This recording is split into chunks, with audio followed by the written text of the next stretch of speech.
Chapter 10. Desperate Measures. Whenever Eve is in town, she never stays at my house. She just flat out refuses to do it. She must like to have somewhere safe to retreat after we've had a fight. Well, perhaps safe is not the right word. Walking up the steps to her hotel, I feel uptight, conspicuous, and uncomfortable. I just hope she's still here. After what happened, she might just have checked right out and left town. She has a job in the Caribbean coming up soon, so it's not like she's short of reasons to leave. My only saving grace is that she always stays in the same hotel, so if she's here, I know where to find her. Whether she will actually see or speak to me, if she's still here, is a different matter entirely. I walk up to the reception desk in the hotel lobby and smile at the smartly dressed woman behind it. She returns my friendly smile, looking at me expectantly, but I don't feel the reception is as warm as I usually get here, even though she hasn't said a word yet. Maybe I'm imagining things. "Good morning," I begin, removing my sunglasses. "I'm here to see my girlfriend, Eve Mackenzie. She hasn't checked out yet, has she?" I don't recognise the receptionist, but she probably recognised me. She looks at her computer screen, tapping away on the keyboard noisily with her long painted fingernails. "We don't give out guest information, sir," she says, her initial demeanour faltering. In all likelihood, that means Eve is still here and has probably told them not to let me in. "I need to speak with her. This is very important. Please," I plead. She sighs, looking a tad sympathetic, and reaches for the telephone. "Just bear with me a minute, sir. I'll try for you." The height of the reception desk is pretty low, so I have no trouble watching her type in Eve's room number on the keypad. "Hello, ma'am. This is the front desk," she says. "I'm sorry to disturb you. Mr. Miller is down here asking to see you." Her face drops as she listens to Eve's reply. I can imagine that she's going to apologise for bothering her before hanging up and asking me to leave. This is not going as well as I hoped it would. I really can't bear for her to leave like this. We always make up after a fight, always. Without waiting for the receptionist to dismiss me, I stride towards the stairs. "Sir, wait!" the receptionist shouts after me. "You can't go up to the guest area." Ignoring her, I hurry up the stairs to the upper floors. When I get to her room, number 612, I knock on the door and wait anxiously, feeling breathless from the dash up the stairs. There is silence from inside the room. She may not even come to the door this time, let alone open it. "Eve," I say to the door, "please let me in. We need to talk." I tilt my head back to look at the bottom of the door, where there is a tiny amount of clearance, and see shadows moving in the light there. I think she may be standing on the other side of the door, but can't be sure. If she is, she's still not saying anything. I don't know if I'll have a chance with her, but if I don't make this good, she's probably going to have me kicked out or have them call the police. My hands start to feel sweaty as I conjure up what is hopefully a better plea. If there was something I could say to make this better, I'd say it.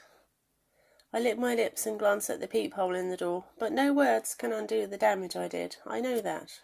Still getting nothing back, I start to think nothing I say is going to do any good, and a glance down the long corridor tells me I'm running out of time. Unless I'm mistaken, the two figures I can see on the distant horizon are security coming to escort me out. The nerves knotting in my stomach go into double time, and I begin to feel queasy. "I love you, Eve," I say to the door. "I'd really like a chance to try and make it up to you, or at least talk about it." She still stays silent, and the door remains closed. "Please let me in," I beg, glancing along the corridor again to see their progress. Suddenly the door opens. I look at her, surprised, and scrunch the handles of the carrier bag nervously in my hand, not sure what to say. She looks back at me in silence. I can't read her face because the light in the doorway is not so good. The best light is behind her, casting her into shadow. Managing a tight, uncomfortable smile, I hold the bag out. "I brought you some ice cream. It's not much." I trail off uncomfortably. "Thanks," she whispers, her normally powerful voice unnaturally quiet as she accepts the gift. Eve then steps aside, making space in the doorway, and gestures for me to go into the room. Upon entering, my eyes immediately settle on the man I've never seen before, who is sat cross-legged at the head of her large double bed. "Hi," I greet him evenly, the sound of the door closing accompanying my greeting. He scowls at me, his manner decidedly hostile. "This is Jace," Eve says, setting the ice cream down on the cluttered desk. "He's a friend." "Honey, don't go explaining or apologising to him," Jace says, his eyes remaining fixed on me and his accent very American. He looks ordinary enough, but something in his voice makes me wonder if he's gay. He could just be a feminine man, of course. I don't have much of a radar for that kind of thing. Turning to Eve, now I can see her properly, I look at her. In the well-lit room, she looks worse than when I last saw her. Her eyes are red, ringed and puffy, her cheek is bruised under her eye, and she looks worried. "Are you okay?" I ask, my voice soft as I reach out tentatively and stroke her upper arm with my right hand. She is tense and doesn't meet my eyes, instead choosing to stare at my torso, but does not immediately recoil from my touch. "I don't know, Mike," she says, her voice still quiet. "She was so upset last night she could hardly stop crying," Jace informs me coldly. "She told me she cried herself to sleep." "Jay, please keep out of this," Eve says, her voice sounding strained but close to normal. My back is to him, but I can see his reaction in the full-length mirror stationed on the wall next to the desk, and watch him silently throw his hands in the air in exasperation. It hurts to look at her, knowing that I caused that mark on her face. Remembering the struggle for the knife that preceded the blow, it all seems like a bad dream. I still can't process that it actually happened, even though the mark on her face is proof it did. Before I can say anything else, there is a knock on the door, which she moves to answer. "Is everything okay, Miss Mackenzie?" An authoritative male voice questions. "Yes," she whispers. "Thank you." "Are you sure, miss?" he says. I meet the eyes of the security guard as he stares past her into the room. "If he's any trouble, I will call you," she reassures him, following his stare. "Okay, make sure you do," the second voice says. She closes the door again and turns back to me. I was already on the verge of welling up when those two interrupted, and it has not improved in the last minute or so. I feel so much like breaking down right now that I am afraid to say anything to her for fear of setting myself off. It doesn't help that she won't look at me. Instead, she would rather, it seems, stand a couple of feet away from me, her arms folded over her chest and her eyes fixed somewhere to the right of my body. "Evie, please just tell me there's still a chance for us. I need you to say we can get past this." But I don't actually say that. And she says nothing, perhaps waiting for me to speak. Attempting to communicate the only way I can think of, I step forward and lift my fingers underneath her chin, tilting her head upwards. Her troubled eyes meet mine, as brief as this window is, her face twisting into a distressed frown.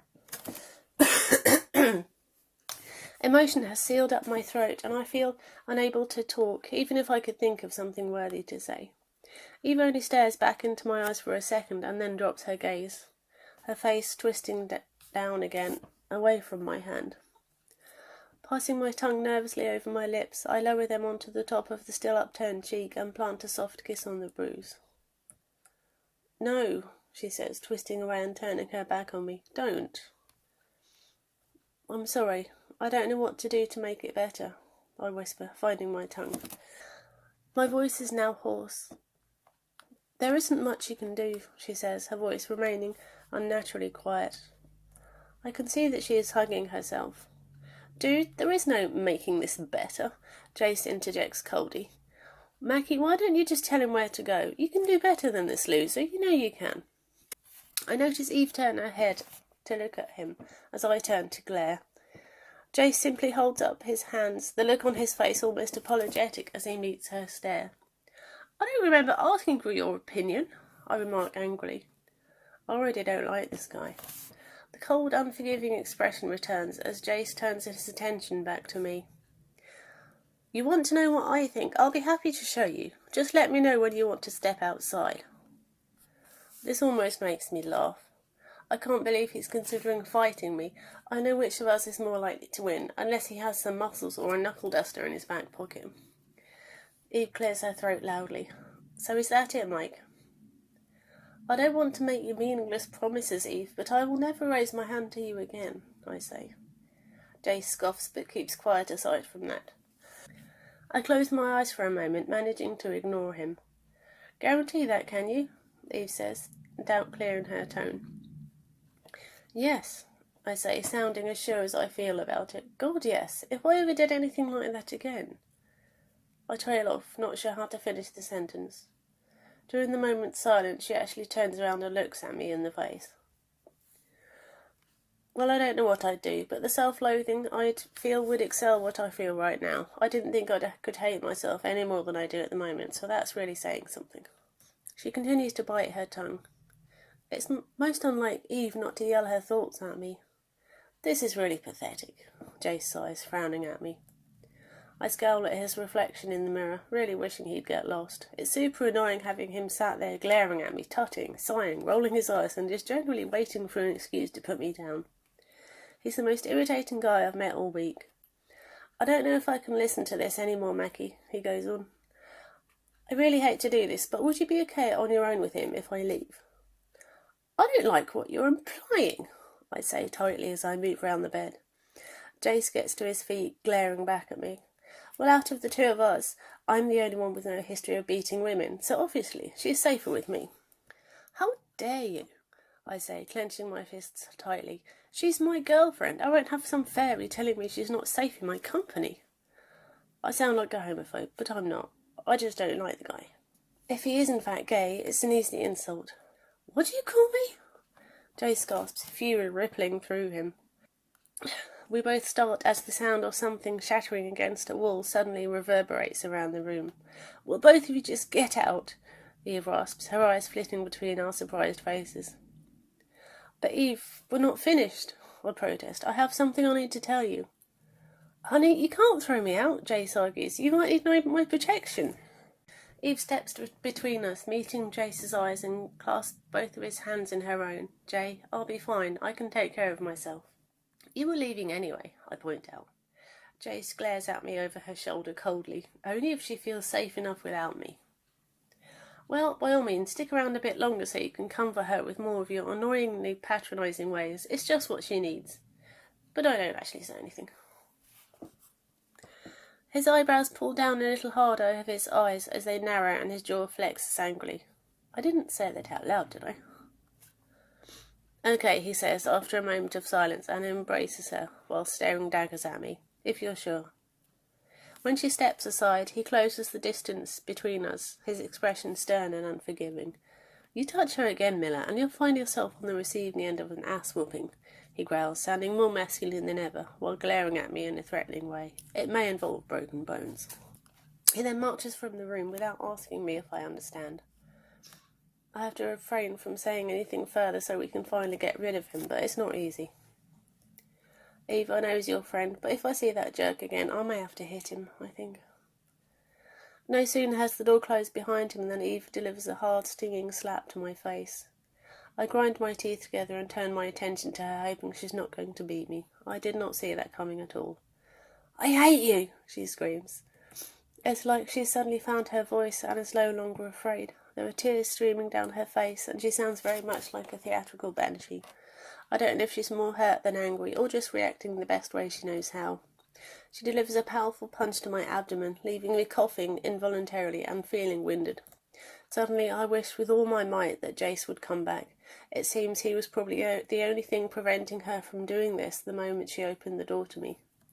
Please don't do this, I gasp. Wincing, I look at her through narrowed eyes. I can tell from the hardened expression on her face that I'm wasting my breath. Holding my breath, I wait for the next blow to come. Like a trained professional, she jabs me in the face with a right hook and then swiftly follows this with a left before going for the triple with a move resembling a roundhouse kick. Doubling over, I hold up my hand, palm towards her, as if this will somehow ward off her next attack. She's a model, not some Jackie Chan wannabe. Where'd she learn all this stuff? You're pathetic, she pants, her voice full of animosity. Useless, good for nothing, nobody. She swipes at my outstretched palm with her long painted nails like a cat clawing at a little bird. I withdraw my hand, sucking in air through my teeth and straighten up. That hurt. She looks to be far from finished with me, unfortunately. I can't help feeling like what she says is true. Getting beaten up by my girlfriend makes me feel worthless, less of a man somehow. It's humiliating. Even though I've never told anybody, people must know. Or maybe they don't, but I know, and that's still one person too many.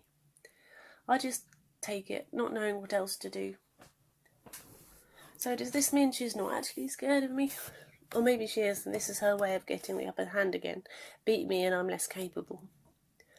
I wish leaving was an option, but she's between me and the door. I'm not confident she would actually let me walk out of the room if I did make it to the door anyway. Eve, I pant, finding a window to grab both her wrists and spin her into my arms, facing away from me. Just stop it now, Eve. Eve squeals in protest and fights to free her fists from behind the wall I've created with my arms. Ah! I cry out as she stamps on my toes. Let me go, she screams at the top of her voice, sounding furious. I hold her tight against me as she struggles, refusing to let up.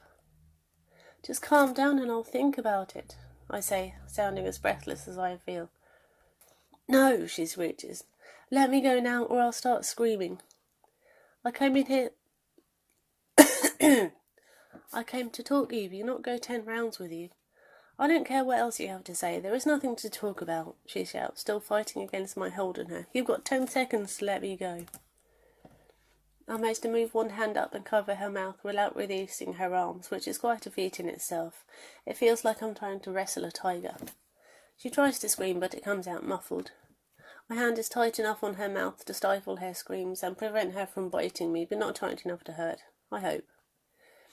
Leaning her weight on me, she shifts both her feet off the ground and kicks my knees hard.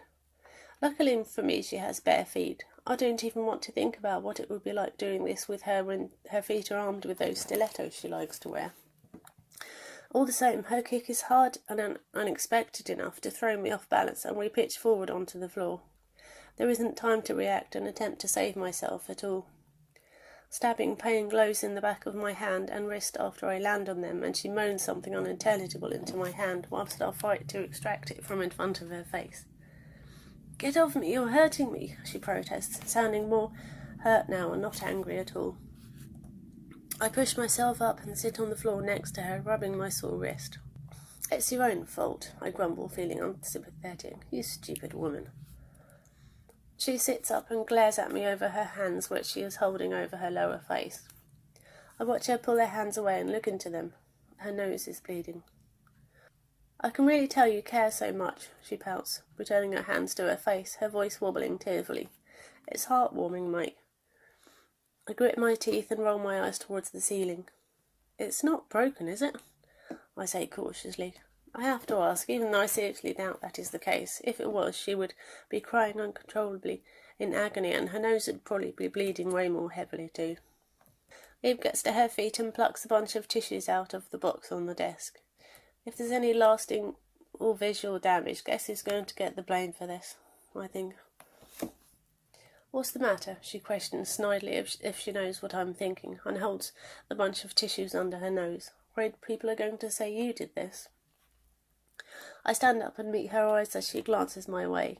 You know how it's going to look, I say, and put on a fake voice mimicking concerned reporters. What happened, Miss Mackenzie? How'd you hurt your nose? Eve doesn't say anything. So who's going to get the blame? I ask, spreading my arms out wide. Yours truly, of course. There's no need to overreact. Eve sighs deeply, her words muffled slightly by the tissues. Scoffing, I turn to face her. Let me see the damage, I say gently. Eve looks up at me warily from behind the tissues, her eyes watery, but does not move them. Please. She withdraws the bloody tissues and averts her eyes from my face. It doesn't look too bad. I gently prod the sides of her nose to be sure. Eve makes a small sound in protest and twists away from me before heading into the bathroom. I watch her go but don't follow. Are you okay? You actually sound concerned. She laughs slightly.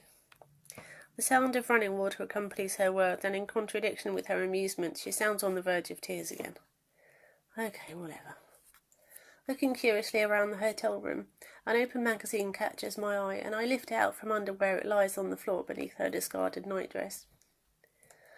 It's opened up at an article about us in some women's gossip magazine. The article is titled Miller and Mackenzie. It goes on with the subheading, Is their relationship just rocky or on the rocks? I want to laugh at this, but filled with curiosity I read on. Hollywood heartthrob Michael Miller has been dating one of fashion world's hottest models, Eve Mackenzie, for close to 3 years now. Their relationship made headlines from the start due to their lack of shyness regarding public displays of affection and the fact they make such a good match. But soon enough they were making headlines for all the wrong reasons. Rumour has it that Miss Mackenzie has a hot temper, and their screaming matches behind closed doors soon became an open secret. Everybody knows about it, but the couple have never publicly discussed it. Then she began sporting the odd bruise here and there, hidden under thick layers of makeup, of course, but some things you can't conceal, and the rumour mill went into overdrive. I stopped reading and toss it back onto the floor, outrage stirring. This is bullshit. I hope she doesn't believe this stuff. Why is she even reading it? More to the point, why am I even reading it? I never read gossip magazines. It's mostly speculation and fiction anyway, as proved by that piece of crap. How long have they been saying this stuff about me? It's insulting and libelous. Turning towards the mirror, I glare at my reflection. This does not make me feel any better. I can say without a doubt that I have definitely looked better. The last thing you need to worry about is your looks, Eve says. I look away from the mirror somewhat guiltily. So what do you want to talk about? She snaps, sounding furious again. Eve's face is tightened into that mask again, her eyes blazing, her lips pursed angrily, and her arms folded across her chest as she slowly steps towards me. Us? I gulp, feeling intimidated. I take a step back, knowing all too well what she's capable of. Us? She laughs, clearly anything but amused. You and I have nothing to talk about right now. I want you to get out of my sight. I notice that she has cleaned up her face. Her nose looks sore, but is no longer covered in blood. All right, Evie. I edge my way past her and closer to the door, my phone choosing that moment to make a noise from inside my pocket.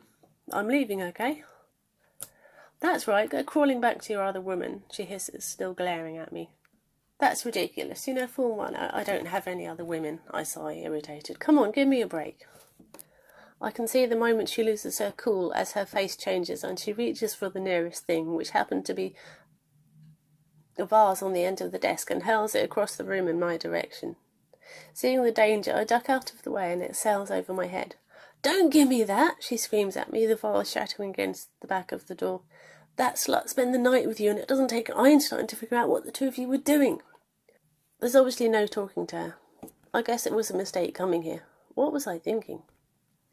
Just get the hell out of my room, she screeches, launching something else in my direction. Holding up one forearm across my face, I manage to fend off the stiletto shoe whilst fumbling with my other hand for the doorknob.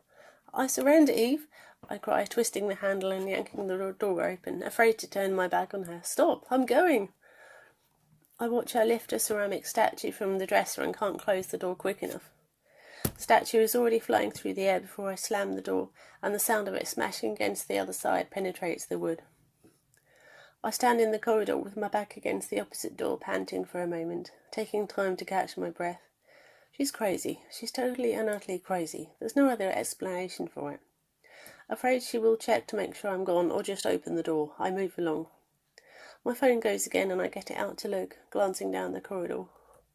Text messages from my stalker. She's sunk to a new low. Thank God Eve didn't see it. That's all I can say. Shoving my phone back in my pocket, I make my way downstairs. What am I going to do now? Back home again, I take off my sunglasses and drink a large glass of cold water in the kitchen, then head upstairs to the spare room. Mulling everything over in my mind, I can feel the frustrated anger building up as I stare at the large, heavy punch bag that is suspended from the ceiling in the middle of the room. First I was arrested for rape. I swing a powerful right hook into the bag and it vibrates a little but doesn't really move. Then the police grilled me for hours about that, and the assault on that policewoman. I swing my left fist into the bag, grinding my teeth against the pain that shoots through my arm at this. My left arm has lost power somewhat due to the injury. The punch bag hardly notices the strike. It was terrifying, and I felt so helpless. Then I came home to Eve. Balling my right fist even tighter, I pound the bag with 2 rights in quick succession and then follow with another weaker left. I can't believe she thinks I raped that girl. Throwing my whole body into the moves, I pound the punch bag again. I can't believe a lot of things, to be honest, but most of all, I can't believe that. Feeling heat from the exertion starting to build up, I tear off my slightly moist t-shirt and throw it aside. Dancing onto the balls of my feet a bit, I continue to pound my fists into the swaying sack before me, wiping the sweat forming on my brow away with my forearm. Everything with Eve is just going wrong, and I don't know how to fix it, if it can be fixed. If I didn't love her so much, maybe I wouldn't want to fix it. She put me through so much, I must be as crazy as she is. Panting, I keep going, the bag swaying more and more with each strike. Then there are things with Chrissy. I don't even know how I can think straight after all this. Puffing a couple of breaths out, I wipe my brow with my arm again before delivering another punch. And all that's on top of the problems I already had, one of which is that good-for-nothing loser's slack. My jaw muscles contract at the thought of him, and I deliver a powerful kick to the side of the bag, imagining that is his head.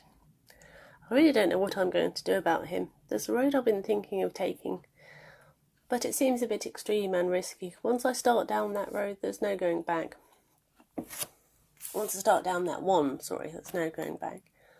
My body is really working hard now, the sweat practically dripping off me, and it feels pretty good.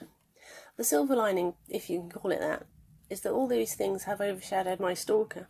She doesn't feel like as much of a problem at the moment, but I know she's still there. Today's the first time she's sent me photos like that. Kay has sent me racy photos before, but never full frontals like that. The only thing she has failed to include so far, unfortunately, is her face. Panting hard, I wipe my brow again and pause, considering how best to attack again. That's it, I say to the punch bag, changing my mind and shaking my head. I'm done. Spotting a sports bottle on the floor in the corner of the room, I scoop it up and shake it to see how much there is in there before taking a swig. Ugh, I grimace at it. Warm water. Going downstairs with it, I empty the remains into the sink and rinse the bottle under the tap. Then I refill it and gulp down the fresh water without replacing the spouted cap. That's better. Half filling it again, I drink more before setting it aside. Moistening my hands under the tap, I rub cold water over my face and then dry my hands on the dish towel that's hanging over the rail on the oven door. I need to shower again. Pulling my phone from my pocket, I select the number of my friend and co-star from the phone book and choose to connect. Hey, Just, what's up? I greet him after he picks up. Are you okay, partner? Justin questions, sounding very concerned. He's a Texan and it shows in his voice. I've heard things. Yeah, things are tough. I shrug off his concern and get straight to the point. The reason I'm calling you, are you still tight with that gangster? Sure. He sounds surprised that I'm mentioning him. Beautiful. Is it possible to set up a meeting with him? I ask cautiously. I need to talk business. You know, my connection with him is not a secret anymore, Justin says. Yeah, I heard, I say, thinking back to a previous run-in I had with Fleur. Is that a problem? Not if it's not one for you, partner. I just have to be careful. If the authorities think there's any weight to those rumours, I could have the feds shadowing me pretty soon. Luckily, we're not filming in the States right now, he says. What's it about, if you don't mind me asking? Yeah, lucky, I smile. Well, it's about... I pause to think about how to phrase the problem, and he jumps in. No, don't tell me. Let me guess, he says. Is it about that slack guy you're always complaining about? I laugh at this and wonder how he came up with that so fast. I don't go on about him that much, do I? I grin. Yeah, Mike, he says. I can hear the amusement in his tone. Don't worry, I'll see what I can do. But if he can meet up, it might not be able to happen here. I'll see what he has to say. Okay, cool. Thanks, buddy. I'll see you on set tomorrow, I say. Without waiting for him to bid me farewell, I cut the connection and slip the phone into my pocket.